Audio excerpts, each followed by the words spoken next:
Panok na hoholin kavale in hinlaki panat samkim kamuzo po lese thil hohi tui mei bang be bahi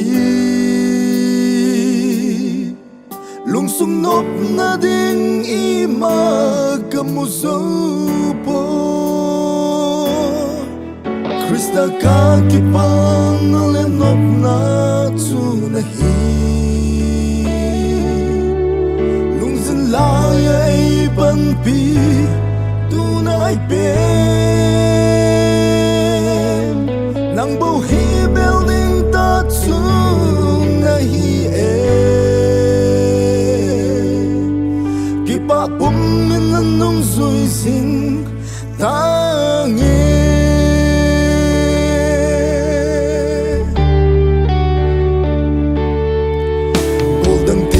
Sinop na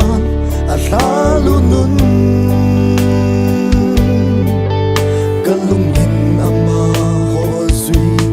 nung zingin Hinlalay sitnop sana zamsan na nga Hong kilelo din ka zamsan da Kipang alenop na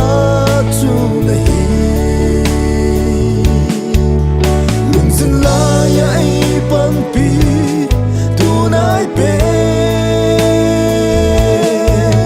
Nang buhi building ta tunahi Kipa pumin anong zui sin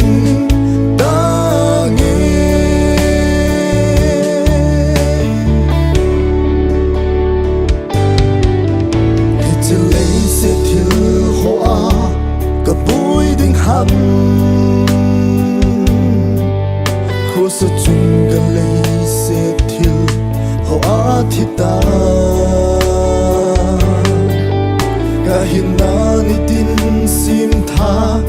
a umi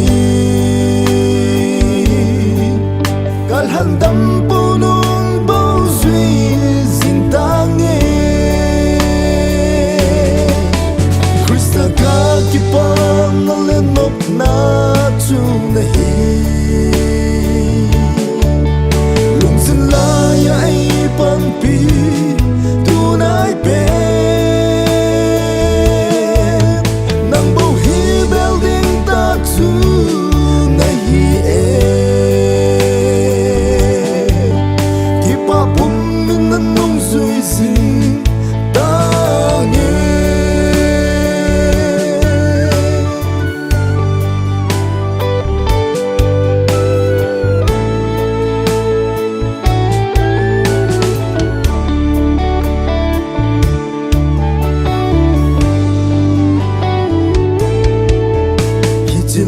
Se thil ho a